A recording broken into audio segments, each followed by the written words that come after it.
സ്നേഹമുള്ളവരെയും നമ്മളിവിടെ എത്തിച്ചേർന്നിരിക്കുന്നത് നമ്മുടെ ഷിൻസച്ചൻ കൊച്ചുനാളിൽ തൻ്റെ വിദ്യ അഭ്യസിച്ച വിദ്യാലയത്തിലാണ്.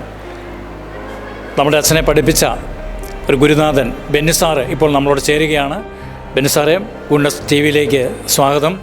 നമ്മുടെ ഈ വേദന നിറഞ്ഞ ഓർമ്മകളിലേക്ക് നമ്മൾ കടക്കുമ്പോൾ ബെന്നി സാറ് നമ്മുടെ ഷിൻസച്ചനെ പഠിപ്പിച്ചിരുന്നുവെന്ന് മനസ്സിലാക്കാൻ സാധിച്ചു.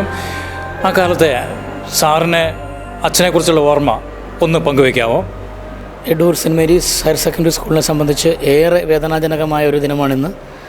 ഞങ്ങളുടെയൊക്കെ മുന്നിലിരുന്ന് പഠിച്ചുപോയ ഞങ്ങളുടെ പ്രിയ വിദ്യാർത്ഥികളിൽ ഒരാൾ വളരെ ദാരുണമായൊരു അപകടത്തിൽ ഇന്നലെ നമ്മുടെ യാത്ര പറഞ്ഞു എന്നുള്ളതിൻ്റെ ആ ഒരു ആഘാതം ഇനിയും ഉൾക്കൊള്ളാൻ കഴിയാത്ത ഒരവസ്ഥയിലാണ് ഈ വിദ്യാലയവും ഇവിടെയുള്ള അദ്ദേഹത്തെ സ്നേഹിക്കുന്ന ഓരോ പ്രിയപ്പെട്ടവരും.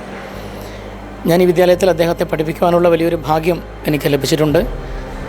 16 വർഷങ്ങളായി ഞാൻ ഈ വിദ്യാലയത്തിൽ വന്നിട്ട് ഞാൻ വിദ്യാലയത്തിലേക്ക് കടന്നു വരുന്ന ആദ്യ കാലഘട്ടങ്ങളിലാണ് അദ്ദേഹം വിദ്യാലയത്തിൽ പഠിച്ച് കടന്നുപോയത്. അപ്പോൾ അദ്ദേഹത്തെക്കുറിച്ച് ഓർമ്മിക്കുമ്പോൾ ഈ 16 വർഷങ്ങൾക്കിടെ എൻ്റെ മുന്നിലൂടെ കടന്നു പോയിട്ടുള്ള ഒരുപാട് വിദ്യാർത്ഥികളെ മനസ്സിലുണ്ട് എങ്കിലും അതിൽ ഏറ്റവും ഹൃദയത്തോട് ചേർത്ത് വെച്ച വ്യക്തിത്വങ്ങളിൽ ഒരാളാണ് പ്രിയപ്പെട്ട ഷിൻസൻ്റെ അച്ഛൻ്റേതെന്ന് പറയുന്നതിൽ യാതൊരു അതിശയോക്തിയുമില്ല. കാരണം എൻ്റെ മാത്രമല്ല, അദ്ദേഹത്തെ പഠിപ്പിച്ചിട്ടുള്ള മുഴുവൻ ആളുകളുടെയും ഹൃദയത്തിൽ ഇടം വാങ്ങിയിട്ടാണ് അദ്ദേഹം നമ്മുടെ ഈ വിദ്യാലയത്തിൻ്റെ പടികളിറങ്ങിയത്. പഠിച്ചുകൊണ്ടിരുന്ന കാലത്ത് വിദ്യാലയത്തിൻ്റെ എല്ലാ പ്രവർത്തനങ്ങളിലും ഏറെ സജീവമായിരുന്നു. ഇവിടെയുള്ള ഓരോരുത്തരോടും അദ്ദേഹം കാത്തു സൂക്ഷിച്ചിട്ടുള്ളൊരു ബന്ധമെന്ന് പറയുന്നത് വാക്കുകൾ കൊണ്ട് വിവരിക്കാൻ കഴിയാത്തതാണ്.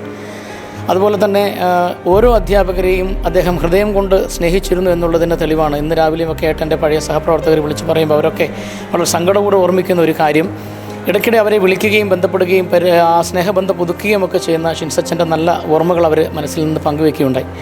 അതുപോലെ തന്നെ അദ്ദേഹത്തിൻ്റെ തിരുപ്പട്ട ശുശ്രൂഷയുടെ സമയത്ത് ഇവിടെ പഠിപ്പിച്ചിരുന്ന എല്ലാ അധ്യാപകരെയും നേരിൽ കണ്ട് വീടുകളിൽ പോയി അദ്ദേഹം ആ ശുശ്രൂഷയിലേക്ക് ക്ഷണിച്ച ഓർമ്മകളും എല്ലാവരും വളരെ വേദനയോടുകൂടി ഇന്ന് പങ്കുവയ്ക്കുകയുണ്ടായി. പഠിച്ചുകൊണ്ടിരുന്ന കാലത്ത് നന്നായി പഠിച്ചു പോകുന്ന ഒരു വിദ്യാർത്ഥി. അന്ന് തന്നെ ഞങ്ങൾ അദ്ദേഹത്തിൽ കണ്ട ഒരു ലക്ഷണം, വലിയൊരു വിശുദ്ധിയുടെ ഒരു ഉറവിടം എന്ന് പറയാവുന്ന ഒരു വിദ്യാർത്ഥിയായിരുന്നു അദ്ദേഹം എന്ന കാര്യത്തിൽ യാതൊരു സംശയമില്ല. കാരണം അദ്ദേഹത്തിന് കൂടെ നിൽക്കുന്ന എല്ലാവരിലേക്കും ആ വിശുദ്ധി പകരുന്ന ഒരു ചൈതന്യമുള്ള ഒരു വ്യക്തിത്വം അദ്ദേഹത്തിൽ ഞങ്ങൾക്ക് വായിച്ചെടുക്കാൻ കഴിഞ്ഞു. ഒരു നല്ല വൈദികനാകാനുള്ള അദ്ദേഹത്തിൻ്റെ തീരുമാനം സ്വാഭാവികമായും ഞങ്ങളത് മുൻകൂട്ടി കണ്ടു എന്ന് തന്നെ വേണമെങ്കിൽ പറയാം. കാരണം ഒരു വൈദികൻ്റേതായ ലക്ഷണങ്ങൾ വളരെ കാലത്തിൽ തന്നെ അദ്ദേഹത്തിൽ കാണുന്നു. ഉത്തമമായ ഒരു വിശ്വാസം, ആ വിശ്വാസത്തിൻ്റെ ചൈതന്യം ഉൾക്കൊണ്ടുകൊണ്ട് മറ്റുള്ളവരോട് പെരുമാറുക, മറ്റുള്ളവരോട് സംസാരിക്കുക, അത്രമാത്രം വിനയത്തോടുകൂടി പെരുമാറുക എന്നൊക്കെ പറയുന്ന വലിയൊരു പ്രത്യേകത കണ്ട ഒരു വിദ്യാർത്ഥിയാണ് അദ്ദേഹം ഞങ്ങളുടെയൊക്കെ മനസ്സിൽ ഇപ്പോഴും. അങ്ങനെ ഇവിടെ നിന്ന് കഴിഞ്ഞ് അദ്ദേഹം സെമിനാരിയിൽ പോയി ഓരോ അവധിക്കാലത്തും വരുമ്പോൾ ഞാൻ ഓർക്കുകയാണ്, അദ്ദേഹം എപ്പോഴും ഈ അവധിക്കാലങ്ങളിൽ വരുന്ന സമയത്ത് ഇവിടെ അധ്യാപകരെ വന്ന് കണ്ട് സന്ദർശിച്ച് സന്തോഷത്തോടു കൂടി പോകുന്ന ആ നല്ല നാളുകളൊക്കെ ഓർമ്മയിലേക്ക് വരികയാണ്. അപ്പോൾ തലശ്ശേരി അതിരൂപതയെ സംബന്ധിച്ച് വലിയൊരു നഷ്ടമാണ്. നമുക്കറിയാം, ഒരിക്കലും പകരം വയ്ക്കാനില്ലാത്ത ഒരു വ്യക്തിത്വത്തിൻ്റെ ഉടമയായിരുന്നു അദ്ദേഹം എന്നുള്ളത് കൊണ്ട് തന്നെ. എടൂരിനെ സംബന്ധിച്ച് വലിയൊരു നഷ്ടം. ഏതാണ്ട് നമ്മുടെ പ്രിയപ്പെട്ട മനോജ് അച്ഛൻ നമ്മളോട് കൂടെ പറഞ്ഞിട്ട് 1 വർഷം കഴിഞ്ഞതേ ഉള്ളൂ.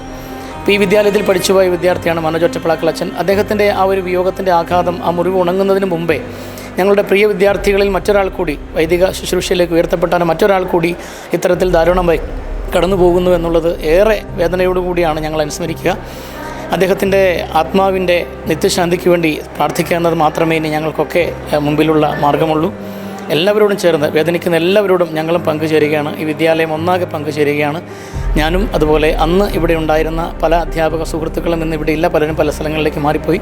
അവരുടെ എല്ലാവരുടെയും പേരിൽ, അതുപോലെ ഇന്ന് ഈ വിദ്യാലയത്തിലുള്ള എല്ലാവരുടെയും എൻ്റെ പ്രിയ മക്കൾ, അവരുടെ ജ്യേഷ്ഠ സഹോദരനെയാണ് ഈ വിയോഗത്തിലൂടെ നഷ്ടമായിരിക്കുന്നത് എന്നുള്ള തിരിച്ചറിവോടുകൂടി ഈ വിദ്യാലയത്തിലെ എല്ലാവരുടെയും പേരിൽ എല്ലാ ആദരാഞ്ജലികളും പ്രാർത്ഥനകളും വിനയപൂർവ്വം നേരുകയാണ്.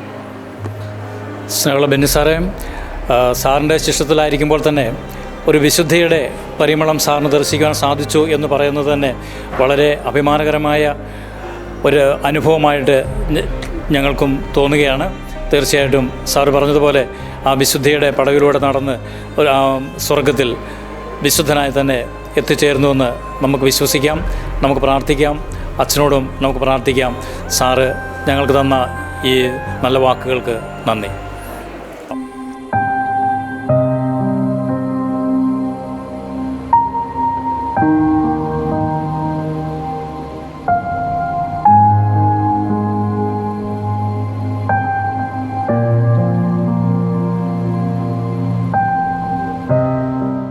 സ്നേഹമുള്ളവരെയും, നമ്മൾ ജിൻസച്ചൻ കൊച്ചുനാളിൽ മുതൽ ഓടിക്കളിച്ച് നടന്ന ആ വിദ്യാലയമാണ്. ആ വിദ്യാലയത്തിൻ്റെ മുറ്റത്താണ് ഇപ്പോൾ ഗുഡ്നസ് TV നിൽക്കുന്നത്. നിങ്ങൾക്ക് ഇവിടെ കാണുവാൻ വേണ്ടി സാധിക്കുന്നു. അച്ഛൻ കളിച്ച് വളർന്ന ഗ്രൗണ്ടും അച്ഛൻ പഠിച്ച വിദ്യാലയവും അച്ഛനെ പഠിപ്പിച്ച അധ്യാപകരുമൊക്കെയുള്ള ഈ കലാലയ ക്ഷേത്രത്തിന് മുൻപിൽ നിൽക്കുമ്പോൾ അച്ഛൻ്റെ ഓർമ്മകൾ നേരത്തെ ബെന്നി സാർ സംസാരിച്ചതുപോലെ തന്നെ ആ ഒരു വിശുദ്ധിയുടെ പരിമളം ഞങ്ങളും ഇവിടെ തൊട്ട് അനുഭവിച്ചറിയുകയായിരുന്നു. ഇവിടുത്തെ ഓരോ മണൽത്തരികൾക്കും അച്ഛനെക്കുറിച്ച് നന്മ മാത്രം പറയുവാനുണ്ടെന്ന് ഞങ്ങൾ വിശ്വസിക്കുന്നു. നമുക്കൊത്തിരി സ്നേഹത്തോടെ ഓർക്കാം. ഇവിടെ യഥാർത്ഥത്തിൽ ഈ ഇടവകയിലെ അവിചാരിതമായ മരണം സംഭവിച്ച രണ്ടാമത്തെ വൈദികനാണെന്ന് പറയുമ്പോൾ ഇത് ഇവർക്ക് കൂടുതൽ താങ്ങാനാവാത്ത ഒരു വേദനയായി, ഒരു നൊമ്പരമായി ആയിരിക്കുന്നു. നമുക്കും അച്ഛനോട് പ്രാർത്ഥിക്കാം, അച്ഛന് വേണ്ടിയും പ്രാർത്ഥിക്കാം.